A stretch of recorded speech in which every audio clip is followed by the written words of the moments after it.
This is my Moroccan beet salad, and it might change the way you make beet salad from here on out. The Moroccan Jews immigrated to Israel. They brought their spice cabinets with them, and it changed Israeli cooking permanently. Cumin, coriander, preserved lemon, the habit of using citrus for European cooks would use vinegar. The last one is the thing I want to focus on in this recipe. In Moroccan cooking, fresh orange juice is a dressing base. It's not just a sweetener, not just an accent. It's actually a base. You mix it with olive oil, cumin, and orange zest. And in this case of the salad, you get something that tastes rounder and more alive than most vinaigrettes you'll buy at the store.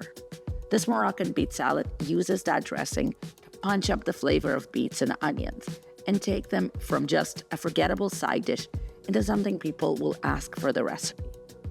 The cumin brings a warmth to the salad that goes deep into the beet. The orange lifts it. Fresh mint and cilantro go in at the end. And suddenly you feel like you're not in a North American kitchen anymore, but somewhere else entirely. Somewhere that smells of orange groves and fresh mint plants. Now, part of my Middle Eastern side series is this beet salad with oranges. You should make this now and thank me later when you reap all the compliments.